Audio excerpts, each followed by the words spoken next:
觀眾大家好，歡迎收睇《大城小聚》。咁而家嘅城市人、都市人咧，因為生活緊張啦、食無定時啦，有時係坐喺個電腦面前咧，就形成咗好多都市病，好似腰酸背痛啊、50肩啊，或者 tennis elbow 咁樣嘅。所以我哋今日咧就特登請咗高級中醫師同埋武術家咧伍世龍先生咧，同我哋上嚟傾下偈㗎。歡迎下我身邊嘅嘉賓先，伍師傅你好。你好 Emily。其實你自己嘅背景都幾特別嚟㗎。一方面咧就係一個高級嘅中醫師啦，另外一方面咧又係一個武術家嚟嘅。其實你自己咧開始嘅時候幾時或者係點解咧對武術產生咗興趣嘅咧？其實咧，我屋企人咧好多咧都係同精武會有啲淵源嘅。即好似我三叔咁樣咧，佢又係廣東精武名宿呢個李沛然嘅學生啦。咁我自細就跟佢玩呢個好多嘅門派，譬如有呢個七星螳螂啊、蔡李佛啊、洪家啊、合家等等。學咗好多喎都。咁我四叔咧又係精武會裏邊嘅內家拳嘅好手，即係形意八卦太極。咁我爸爸本身咧係中醫師嚟嘅。咁佢又玩呢個合家。咁變咗我4歲開始咧開始習武㗎啦。哇！4歲啊，即係行都未識行過，有啲小朋友就已經開始習武啦。係啦。咁好多小朋友咧就係玩下冇興趣，但係咧因為我自細咧就係出世嘅時候身體比較弱啲，咁咧就逼住我練下咧自己有興趣，咁變咗咧就一路咁樣玩到而家咁樣啦。其實你自己咧喺咁多種武術嘅形式當中咧，有冇一樣係你自己情有獨鍾嘅咧？其實我對呢個內家拳咧比較係專注啲，而家嚟講係內家拳咧包括呢個心意六合啦，即係後來嘅形意啦，八卦掌啦，亦都有我哋嘅太極拳。咁呢3樣咧，我而家都喺度專注咁樣修練同埋教授。點解咧？點解覺得特別啊？因為本身我係一個高級中醫師。咁咧，中醫嘅嗰啲經絡嘅系統咧，同我哋內家拳講嘅經絡系統係一致嘅。即係有淵源嘅。有淵源嘅。咁所以咧，我將佢哋合埋一齊。譬如我醫一個病人，我咧唔係淨係靠針藥或者砭石，亦都咧就係針完咗之後咧，教佢1-2個動作，等佢翻屋企可以練，跟住提高個治療效果。因為中醫講呢個一個係兩種思想好好嘅，一種係治未病。治未病。治未病，即係話你未發生病之前，或者有病徵兆嘅時候咧，先醫咗佢。就唔使話到嚴重嘅時候先醫治。咁啊，仲有咧就係求人不如求己。即係話你自己練功醫好咗自己，咁啊唔使揾睇醫生啦。係嘛？即係咁樣，我嘅思想就係咁樣，所以我而家咧就係創辦一種理念，叫做醫武合一，即係醫學武學合一。其實喺古代咧就係醫武道釋儒咧分唔開嘅。即係佢啲文化上啊或者學術上咧互相交融、互相影響，提到一個升華到一個好高嘅層次，其實係。咁其實都係，因為好多朋友覺得係睇醫生，我即係交俾你啦，咁你俾我食藥，我咪翻屋企食藥咯。都冇諗過真係可以，即係原來可以有啲動作係真係可以譬如我哋入邊嘅內臟有問題都可以治療到㗎。係啦。咁樣就譬如頭先一陣我哋會演示一啲運元太極尺氣功咁好多人話太極尺係咩？其實氣功嚟嘅，一陣就知㗎啦。咁樣可以醫治到一啲城市好常有啲疾病啦，譬如50肩啊、網球爪啊，或者鼠標手腕啊、鼠標手啊。即係玩貓屎玩得耐。係啦，或者係腰酸背痛啊，或者係一啲內科嘅，譬如失眠啊，或者係慢性嘅腸胃病啊，等等。咁啊，可以通過一啲嘅功法嚟到幫大家預防或者治療。咁樣。咁講翻中醫啊，我知道咧，我睇過資料，你爹哋咧亦都係中醫師嚟嘅。你自己咧係咪因為呢個家庭嘅因素，所以中意去做中醫師咁樣咧？係啊，因為自細咧，我爸爸幫人睇病嘅時候咧，我就喺旁邊做幫手嘅。做幫手嘅。咁啊，其實係當時嘅時候咧，一半咧就係興趣，一半又係有啲厭惡。厭惡即係唔中意啊！嗰時唔中意嘅。後來喺大學嘅時候接觸咗易學，周易咧。咁開始咧就係嗰個教授同我講，既然你有咁樣嘅家庭背景，點解你唔學呢個中醫咧？因為易醫係唔分嘅，因為你學周易嘅時候咧，有好多好抽象嘅嘢你理解唔到，最好嘅方法咧就係讀中醫。咁我翻過嚟，係喎，咁我就再重新又再讀中醫。咁我喺過到嚟呢度嘅時候咧，因為嗰邊佢唔承認嘅嗰啲學分，要再繼續攞翻晒啲學分，通過5年嘅時間攞翻晒所有嘅學分，然後就由針灸師、中醫師一路考到高級中醫師。咁啊攞翻晒啲牌照之後咧，咁啊推行我呢個理念，就係話醫武合一，嚟到幫大家治病同埋使大家更加健康咁樣咯。咁即係其實病人佢嗰個參與性都幾高嘅喎。病人嘅配合好緊要，係啊。咁一般嚟講，如果有啲病人好懶喎，咁你同我醫咪得咯？即係我唔舒服，咁我揾你推拿咪得咯？你點樣去說服佢哋咧？冇問題嘅，咁咪次數多啲咯。係啊，即係如果自己有配合翻，即係佢要嘥多啲錢咯。嘥多錢冇緊要，嘥多好多時間。咁你 book 我啲時間，你都要有時間嘅。咁啊係。係嘛？咁所以我話另外呢度咧嘅做法唔同，譬如喺國內嘅就喺廣州咁樣啦。一個療程10次嘅，咁佢哋一般嚟講咧就係每日嚟一次。5日嚟即係一個禮拜嚟5日，2個禮拜。咁呢度好多時咧就係一個禮拜嚟1次或者2次。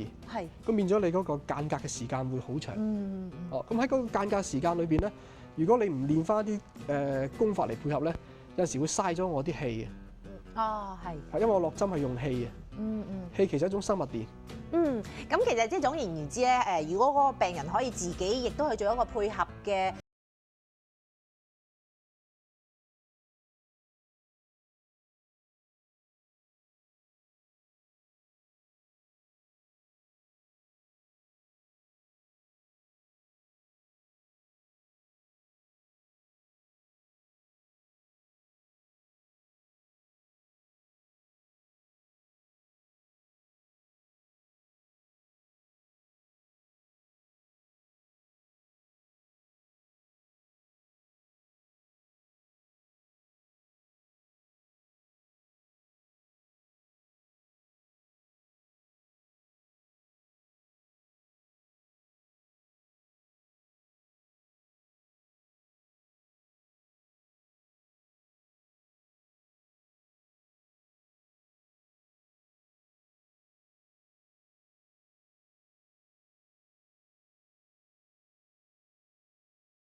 以前係嚟好似練身嘅，而家作為一個運動嘅形式嚟推廣喎。其實呢個運完太極尺嘅氣功嘢係咪同樣都係咁樣？係啦，亦都係你可以簡單睇成一種運動，可以要嚟養生。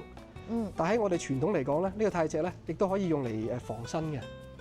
因為我哋認為咧，中國功夫嘅精華咧，除咗養生就係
各位觀眾大家好，歡迎繼續收睇《大城小聚》，我又繼續咧同伍世龍師傅傾下偈啦。其實伍師傅啊，好多朋友咧對太極尺啦、太極線咧都好熟悉㗎。咁其實太極尺咧就聽得少啲。咁其實太極尺嘅由來係點㗎咧？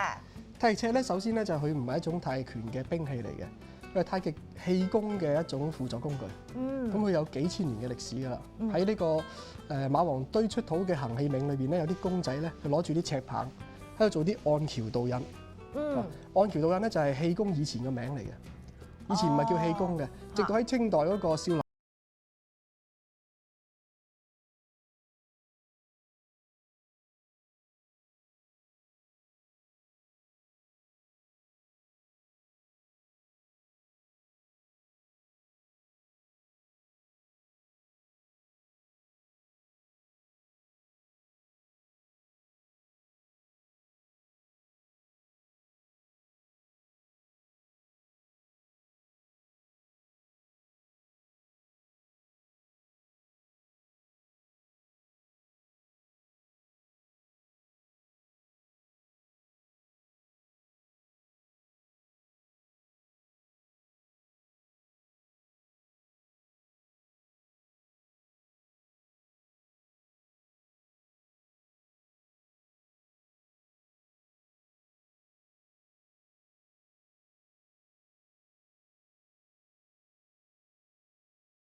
大脈功呢個咧主要係打通人體嘅大脈。大脈咧就係圍繞人體嘅命門同埋肚臍一周，好似條皮帶咁樣，所以我哋叫大脈。咁啊，呢個係一個大脈功嘅入門嘅功法。咁一陣我或者會示範一個難度大啲嘅功法咁樣。我見佢哋喐嗰陣時咧，佢啲手指都會即係係啦開放咁樣呢嘅喎。個就係泰拳嘅開合嘅道理。向一打開嘅時候咧，就係全身都要打開，手指要打開。翻嚟嘅時候咧，合咁嘅意思。哦，OK。好啦，咁亦都係頭先講嗰啲係痛症啊、痹症啊，屬於外科。咁有啲啊，譬如佢係失眠啊，或者係腸胃慢性腸胃病啊，咁我哋都有啲方法。哦，係啊，好啊。咁我而家首先咧就係做一做呢個對失眠有幫助嘅一種功法。但係我哋做之前咧，我講講，因為失眠其實好多種症型嘅。有啲係因為陰虛火旺導致失眠，有啲係因為胃不和則臥不安，有啲腸胃問題引起嘅失眠。咁而家我做呢個咧，主要係針對咩咧？陰虛火旺，或者係你人亢奮嘅時候，即係好興奮。好興奮嘅時候，點樣將你啲氣降翻落嚟？咁呢個咧就係叫做左右陰陽。而家由呢個Eddie 蘭芬為大家做一做。其實我哋呢套功法咧就係好簡單，你睇到啊。但係主要係內在意念嘅導引，吸氣、呼氣，意念將身上氣血咧由一邊倒到另外一邊，好似個漏斗咁樣。吸氣上翻嚟，呼氣落去。其實而家佢哋嘅手咧就開始暖㗎啦。有機會試一試就知㗎啦。所以佢個太極尺嘅好處喺呢度，好易有呢個氣感。咁即係譬如頭先嗰個動作係幫助失眠，咁應該係幾時做啊？即係瞓覺之前做，抑或每日堅持做？可以，你覺得係嚴重咧，就係瞓覺之前就可以做。哦，OK。係。即係通常啲人話瞓覺之前唔好做運動㗎嘛，越做越 high 㗎嘛。呢個 OK 嘅，OK。甚至乎咧，呢個動作咧可以係唔使用太極尺都得，可以更加放鬆。大家試一試你放低太極尺，做一做呢個左右陰陽啊。呢個咧對於有啲失眠，由於興奮得滯失眠嘅時候咧，做呢動作咧就效果好好㗎。即係兩邊咁樣。係啦，好簡單啫，係啦。就算你坐喺度都做到。坐喺度啊，即係覺得你自己重心左。喺度個重心隨住你左移。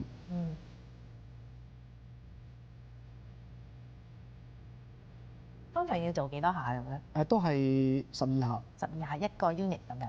係啊。好。咁你剛才講過就係即係好興奮嗰陣時咧，瞓唔着咧就可以做呢個動作。咁你亦都提到咧有個係腸胃不適，即係佢係覺得食得好飽咁樣頂住咁樣瞓唔着。係啦。咁嗰個動作有啲咩解救咧？又可以有啲咩？我哋可以試一試頭先我哋咧就冇複習到啊，不過可以試一試丹田轉氣咧。丹田轉氣。呢個咧就係一個紅形裏邊心意內含嘅紅形裏邊化出嚟嘅。你感覺到呢啲氣咧喺個丹田嗰度轉圈。即係呢個位要睇翻肚。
師傅咧傾下偈，等陣翻嚟再見啦。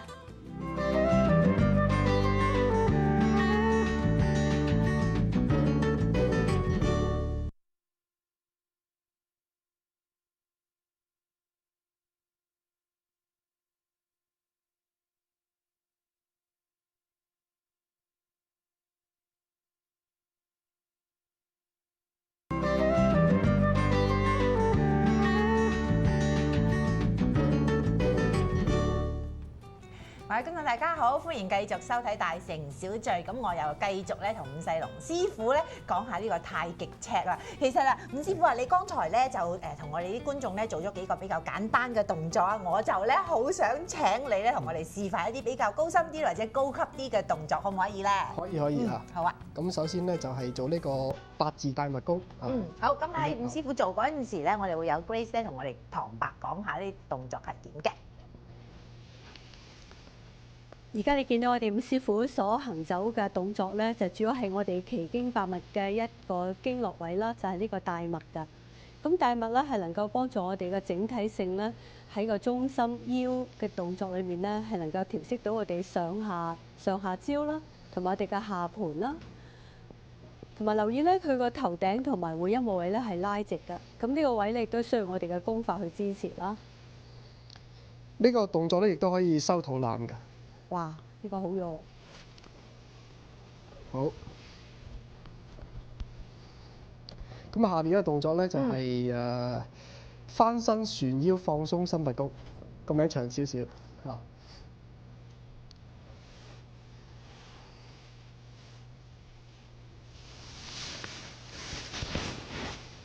轉身，佢主要咧就係重點咧喺我哋嘅膻中穴啦。我哋膻中穴背後嘅啦，就係膏肓穴同埋我哋嘅膊頭嘅位啦。所有好多痛症啊、病症啊，都係喺呢度出現噶啦。咁我哋好多個朋友咧喺個頸椎同埋膊頭嘅位咧，佢呢度嘅動作咧係可以舒緩到，同埋將我哋一個好細微嘅一啲好細嘅關節咧，都能夠係有訓練到佢哋嘅彈性，亦都有鬆弛嘅作用。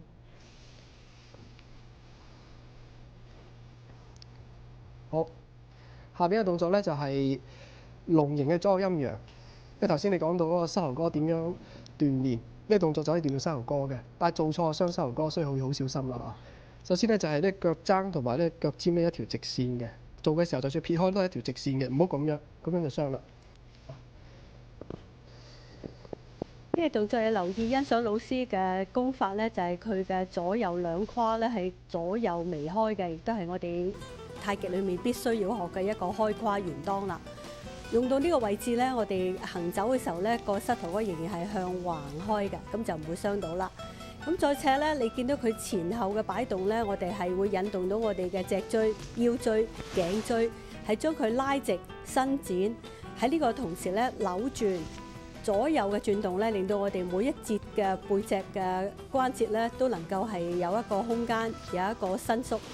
隨而咧係可以鍛鍊到我哋嘅彈性啦，同埋咧令佢哋咧有一個呼吸嘅機會。呢個練下咧，我哋腰骨就會好挺噶啦。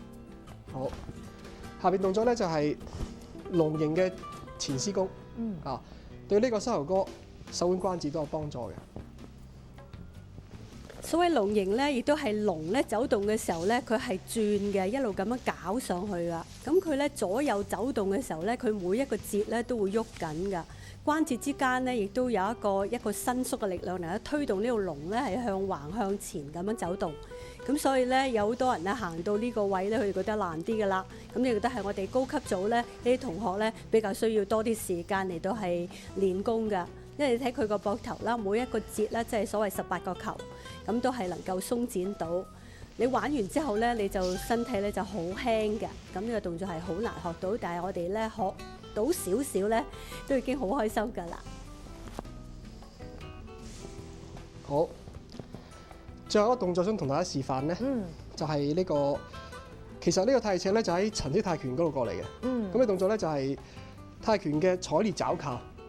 4門嘅活步採挒爪靠。好。首先老師咧就用太極尺嚟到係將我哋嘅所謂4門咧向東南西北方向，而且佢呢一個嘅前絲手咧，同埋佢前後嘅走動咧，個尺嘅設計咧係中間我哋係比較闊啲嘅，就好似人嘅。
講過呢個